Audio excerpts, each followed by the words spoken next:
So, I think what I'm going to do is I'm going to ask us to hear about just sort of the duration of time, right? And then maybe some of the past medical history, and I'm going to stop. You're going to start thinking about what you think could be going on, and then ask more questions. So I find that it's always best when we think about differential diagnosis, right? It's when we're asking questions of patients, it's always the best to ask with a differential diagnosis in mind, okay?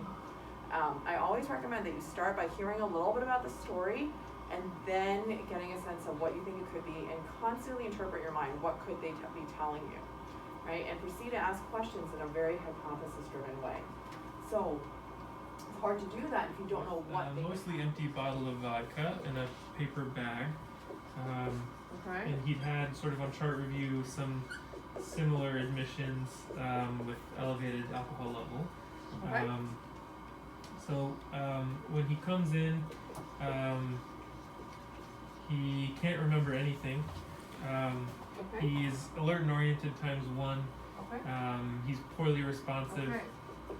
Okay, hold on a second. Well, I'm interpreting as you're telling the story, right? Okay. So essentially, is that you're being told that there's a person who's being brought in by the emergency services who's disoriented and holding a bottle of alcohol in their hand, right? So it's very hard to generate an a differential diagnosis beyond alcohol intoxication at this time, right? Is there anything else you can think of? Right, or maybe withdrawal. Is it really hard to think of anything else beyond that? Okay. All right, well, so do we have any information you want to do? Kind of list if there's any other drug usage. Okay. Try to ask those questions. Were they able to answer any of those questions? In addition to alcohol use, was there any drug use? You want to say yes or no to? So by the time he came up to the floor, I don't know what he was like in the ED. He didn't answer any questions. So, only oriented to self, would you say is true? And only sometimes. Like that was if you caught him at a good time. Okay. We have the ambulance report. Good. That's a good thought, Dean. Not that I Anything in the know. ambulance report that's helpful? Let me check media. I don't think there was. The first thing that we thought of too was alcohol withdrawal or intoxication. Okay. We got an Okay. alcohol level. So that was your differential diagnosis. Go on. It was positive. Okay. And we were monitoring him with the CWA scale.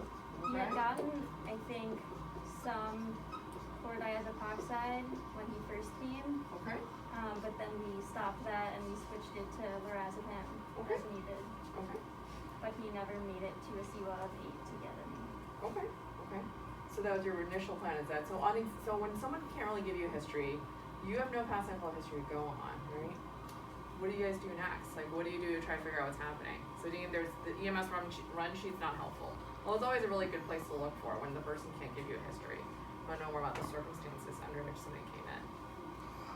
Physical exam. Alright, so what was the exam like? In terms of head starting from top down, How about we start with vitals? okay, vitals, I think they were pretty normal on admission.